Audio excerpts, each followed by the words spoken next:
भारतीय नौसेना की आगामी नेक्स्ट जनरेशन मिसाइल वेसल एनजीएमवी के डिजाइन में बदलाव किए गए हैं, जिनके तहत जहाज पर मौजूद ब्रह्मोस सुपरसोनिक क्रूज मिसाइलों की संख्या कम कर दी गई है। यह बदलाव नए जहाजों की परिचालन प्राथमिकताओं में संभावित बदलाव का संकेत देता है। पहले के डिजाइन में एनजीएमवी पर मुख्य मस्तूल मेन मास्ट के पीछे क्वाड डुअल ब्रह्मोस लॉन्चर्स लगाए गए थे। यह कॉन्फ़िगरेशन स्थान की कमी वाले जहाज़ों के लिए डिज़ाइन किया गया था, जिससे एनजीएमवी 8 ब्रह्मोस मिसाइलों को ले जाने में सक्षम था, जो इसे काफ़ी आक्रामक क्षमता प्रदान करता था। हालांकि नवीनतम डिज़ाइन में ट्विन कैनिस्टर ब्रह्मोस लॉन्चर्स को एक झुके हुए कॉन्फ़िगरेशन में मुख्य मस्तूल के सामने स्थानांतरित कर दिया गया है। इस बदलाव का उद्देश्य जहाज़ के आंतरिक लेआउट और परिचालन दक्षता को अनुकूलित करना हो सकता है। लेकिन इस बदलाव से एनजीएमवी की ब्रह्मोस मिसाइल क्षमता 8 से घटकर 4 हो गई है। यह कमी जहाज की अग्नि शक्ति आर्गुइलर फायर पावर बाय को प्रभावित कर सकती है और भारतीय नौसेना के बेड़े में इस जहाज की भूमिका पर सवाल खड़े करती है।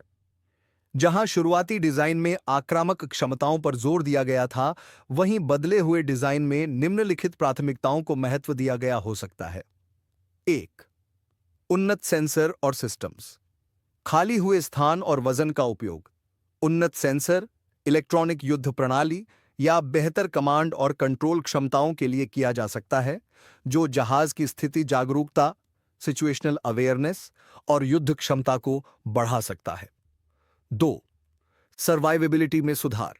डिजाइन में बदलाव जहाज की स्टील्थ विशेषताओं को बेहतर बनाने, इसके रडार क्रॉस सेक्शन को कम करने और दुश्मन के हमलों से बचाव की क्षमता को बढ़ाने पर केंद्रित हो सकता है।